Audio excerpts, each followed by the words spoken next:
Over this Memorial Day weekend, Adin Ross got to host his brand risk, essentially influencer boxing event, his 14th, which I didn't know there were 13 others before this one. Like I said earlier, this is an influencer boxing event. He had things like NFL players and NBA players boxing out, as well as a few, let's say, classic influencers like Super Hot Fire, famous for Super Hot Fire. Psych! That's the wrong number! And a popular early 2000s singer by the name of Ray J. And those two influencers specifically duked it out, and it appears that the match was supposed to have been rigged. And people are pretty... If this does turn out to be rigged, that would actually be crazy that back-to-back brand risk fights had a rigged fight, quote-unquote rigged. I don't know if the Blueface fight was rigged, but rigged allegations, put it that way. Confident about this fact because immediately after the match concluded, while they're still, you know, in the ring, Ray J just kind of admits to it. Yo, I thought we had a plan. Now, before I show you guys... I wonder if this is just farming, because, like, we had Blueface do the same exact thing last time. And bro had, like, a whole big beef because of it. Like, let me... Yeah, it was this whole thing. I'm not going to get too into it, but basically just... You back in brand risk? Hey, you know damn well you ain't gonna lose your own money on your own fight card. I definitely wouldn't score that in a unanimous decision. I'd give it 4-2. But hey, shout out to brand risk. Shout out to brand risk. And Blue, if you do get back on brand risk, do you want a rematch or who do you want to fight?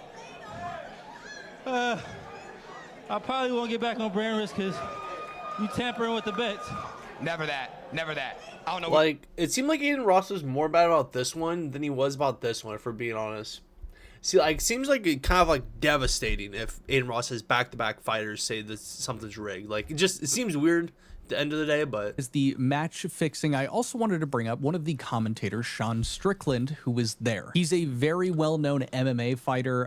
People like him, people really don't like him. Now, he ended up walking out during the event saying that it was super shameful and all this terrible stuff, and I just kind of wanted to show you guys that and then show you his behavior and his candor while he was, you know, commentating this event. Chronological order, but I think it makes the most sense here. Okay. So to start things off, this is just, you know, during the event.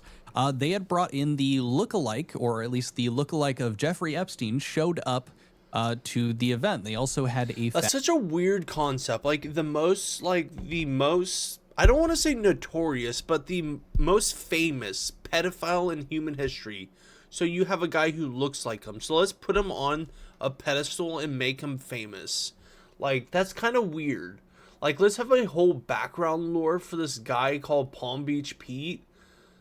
That's a weird grift to go to. Like, personally, if I'm looking like Jeffrey Epstein, I'm laying low. If I'm being honest, I'm laying low if I'm that guy. But like, the fact is, because if I'm at that point in my life to where I'm supposedly like 65, 70, he's probably retired. So he's spending his retirement hanging around Adin Ross and other people like that age for whatever reason. So like, that in itself is creepy that he wants to hang around like 22-year-olds. So like, why, like Palm Beach Pete, let's just say he's 65. Let's say he's retirement age. Why is bro in Miami hanging out with Adin Ross? Like, that's weird. That's weird, man. That's weird. That did he look allegedly like at the event? And I'm just going to show you guys some of the clips of Sean Strickland here talking about he's saying, I got to go home and look myself in the mirror. God, I hate myself. This might be the most shameful thing I've ever partaken in. What brought you to Brand Risk 14? I got invited. It's a great event. It's great content, great people, and a lot of fun. Yeah, they're my boy, man. Listen.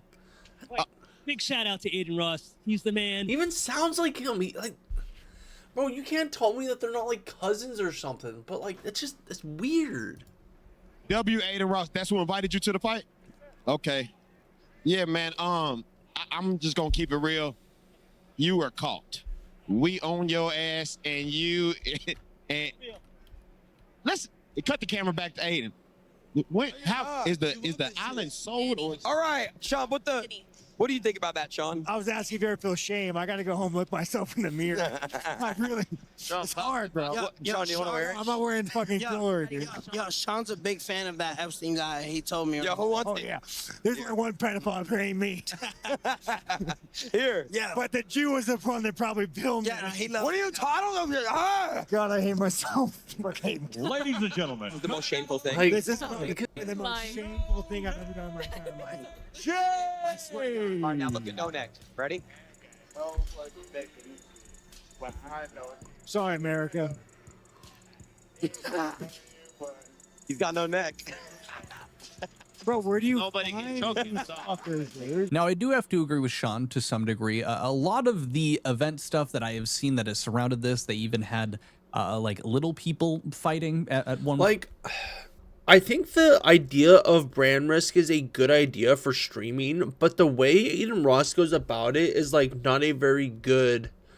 Like having Johnny Manziel, Ray J, Super Hot Fire, like having them fight it and duke it out, I think that's a good thing for streaming.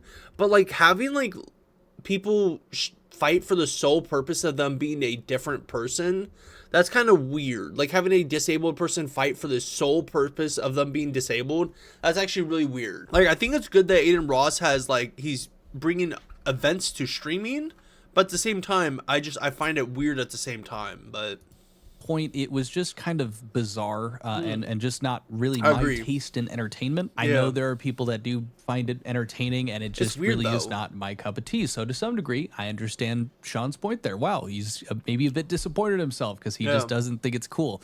He refers to it also in some other clips. I would say as like, because I wrestled in high school, like obviously wrestling, UFC, miles of oblivion, infinite universe is different. But like if you take it from like the same genre of like fighting, people take pride in like the aspect of having a good, clean fight and having a good, clean just time and being fair and just like having like the art of the game, the art of the sport. So if Sean Strickland were to have played by that, like basically where he's thinking, oh, I want a good reputable fight, and he sees basically a circus of a fight, he's basically like, you're tainting the name of MMA and boxing basically. So I think that's what he's kind of thinking, like you're kind of tainting his professional UFC MMA status, like because UFC and MMA gets like hard enough of a time as is to basically get a like good rap as is. So I think it just basically taints the good name of it, but is like a very much a circus atmosphere, and this ends up leading him to presumably leave the event while it's taking place, and he takes to, I believe, Instagram or Snapchat stories and starts chatting about how disappointed in himself he is, how ashamed he is.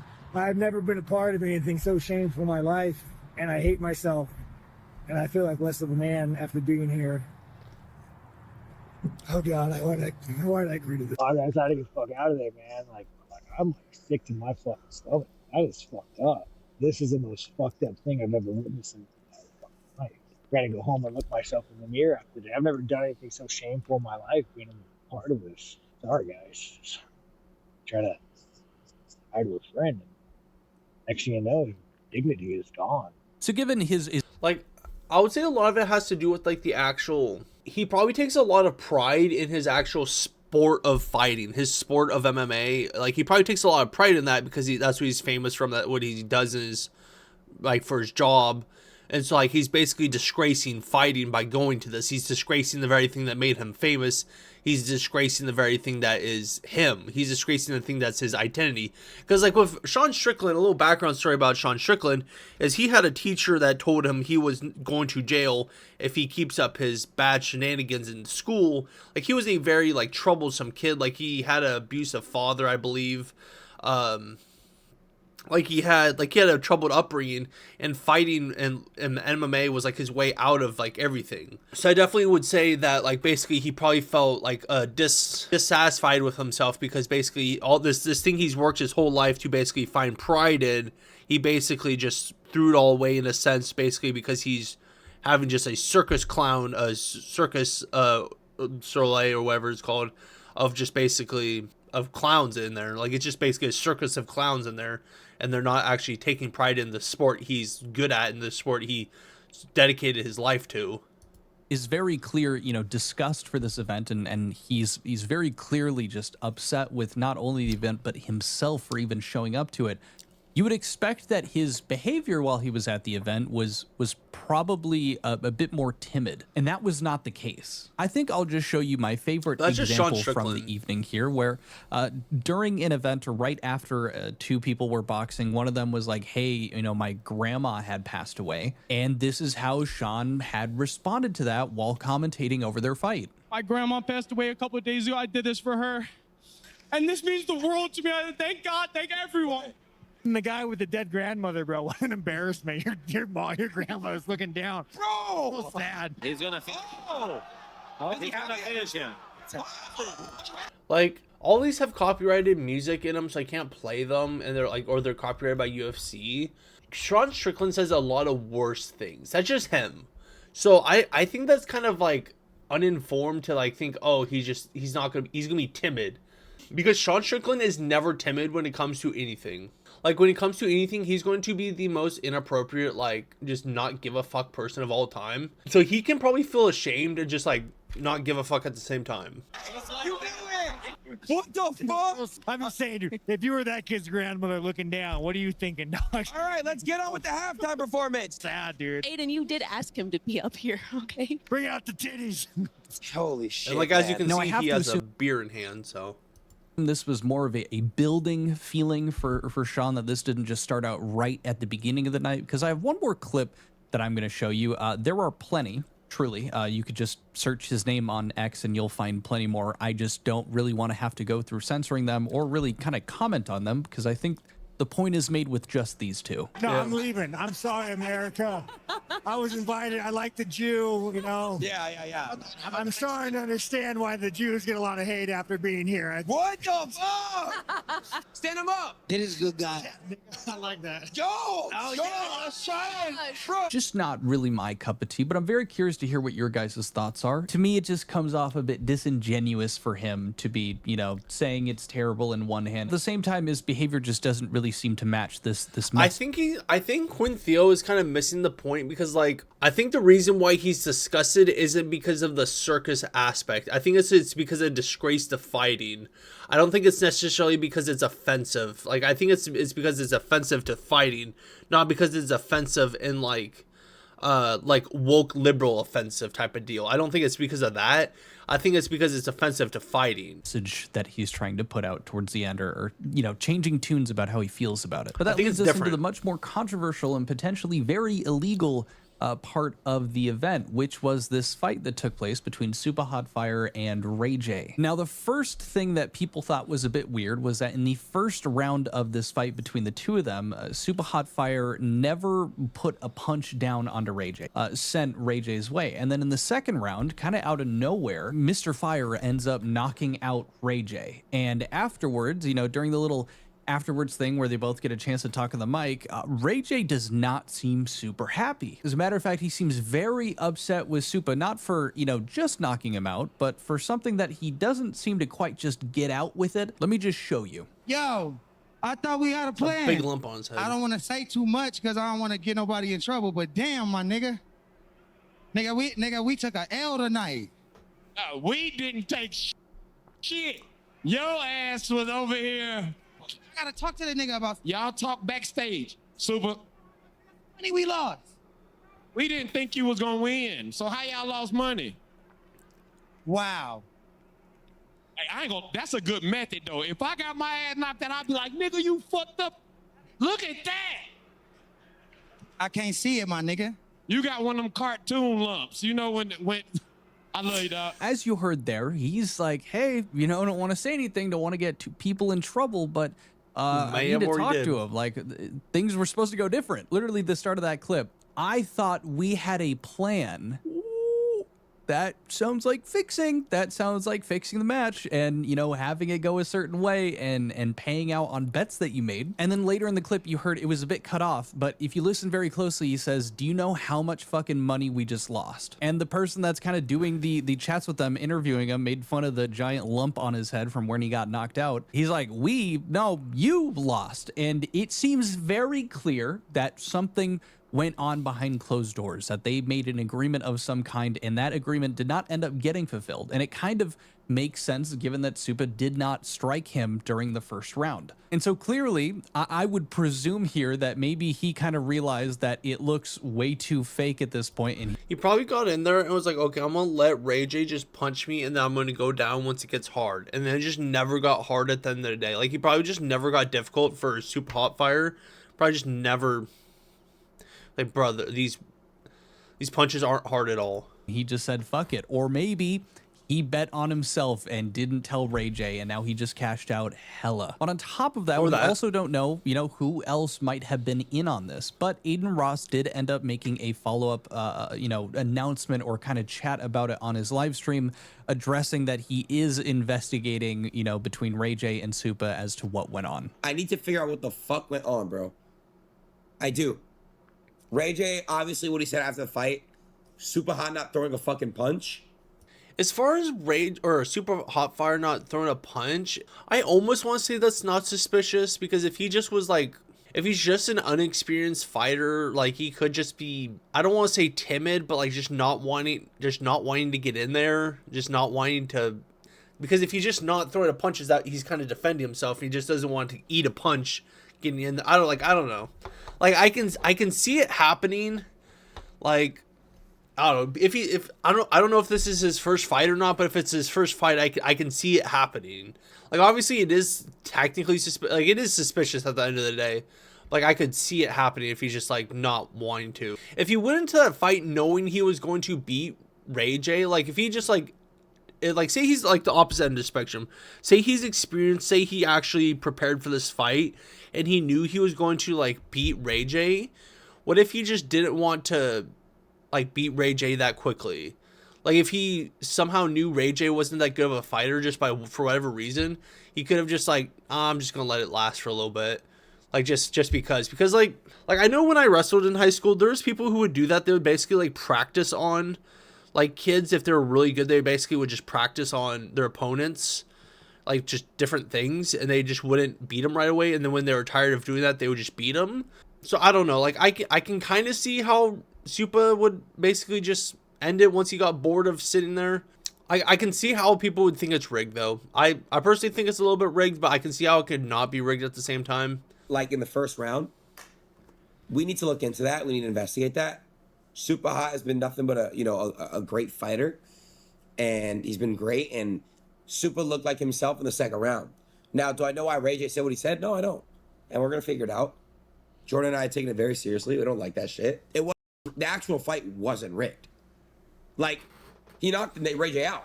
He might have been like, oh, bro, like, we must spend money. If Supa got knocked the fuck out, or if Supa lost, that. So, like, I personally think, I don't know if I think it was like a rigged fight, but I almost want to say they had like an agreement that Supa was going to take it easy on Ray J. I guess that would theoretically be rigged if like Supa had an agreement that he wasn't going to knock him out, because like I could have, because didn't Ray J say he was going to like die soon or something, like he had some kind of like disease or something? I don't know, but like if Supa was basically like saying, hey, I'm going to take it easy on you, I'm not going to knock you out, and like I'm not going to beat the shit out of you. Like, I could see how that is going to happen, and then Super Hot Fire was just like, I'm going to beat the shit out of you now. Like, I don't know if he necessarily was trying to lose the fight, but like, I almost want to say he was just taking it easy on him. Because I can't imagine if he was trying to like lose the fight, why would he just switch up in the second round? That doesn't make much sense. So I almost wonder if he was just trying to take it easy on him, and Ray J was mad that he got knocked out rather than taking the distance. Because I could see like maybe they had just an agreement to basically just take the distance, just easy punches. Then I'll kneel down eventually, and then I'll go out on my own terms. But like to get knocked out, like that just seems like, I don't know. That would have been different discussion, but Ray J got knocked out. So in a sense, it could be theoretically a rigged fight, but I don't think it was rigged to where Super Hot Fire was supposed to lose in a sense. So technically, the fight wasn't fucking people's money, because Ray J did knock him the fuck out when supposedly, oh, you weren't supposed to do that, bro. We took a loss that night. So That's my whole point. Now, I see Adin's logic here. Also, I feel like, I don't know, you can't really expect to get an honest answer or an honest assessment of the situation from Adin since he hosted the event. Realistically, it would kind of be stupid given how much money Adin makes for him to, you know, just try to make a winning bet, a rigged bet on a influencer boxing match. But I mean, dumb. Jake Paul was probably doing that shit with Mike Tyson, so who's to say? But his logic is a bit flawed when it comes to this. Well, it wasn't actually rigged because it seems clear that, you know, it was supposed to be rigged on... I do think that logic is flawed because even if you were to take my example of like they just were taking it easy on each other and like we have a predetermined winner, that still is technically a rigged fight. That's still rigged if you were to say Supa is going to basically take it easy on Ray J and not knock him out, and basically we're going to go to distance, but Supa is still going to beat him, like or like whatever the case is. Like that still technically is a rigged fight at the end of the day.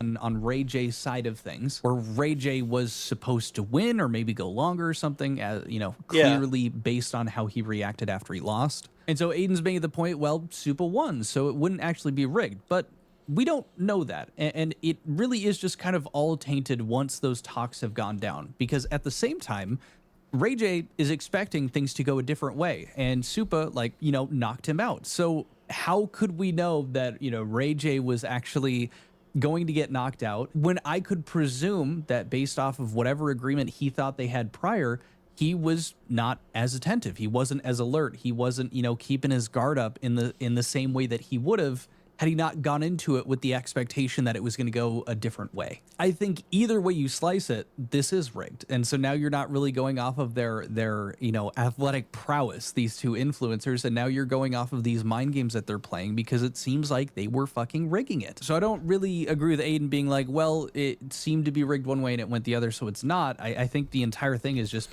I would say final verdict, I definitely would say it would...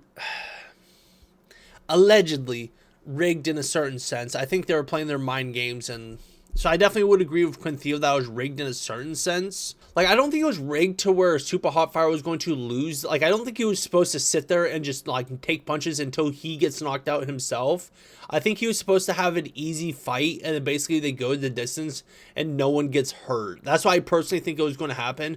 Basically, easy fight, no one gets hurt, they collect the bag for going the distance. That's what I personally think. Or, like, someone basically takes a fall later in the round, like, or later in the fight. Like, say, Ray J takes a fall in the third or something. Like, or something like that, and Super Hotfire just, like, I don't know. Like, I think it probably was rigged in, like, the sense of, like, take it easy. Like, I don't know. Like, I don't think it was... I personally think no one was supposed to get knocked out at the end of the day. That's what I personally think. And then Ray J got all butthurt that Supa took it so hard on him, so... But if you made it this far into the video, make sure to like and subscribe. And thank you for watching. Until next time, see you later.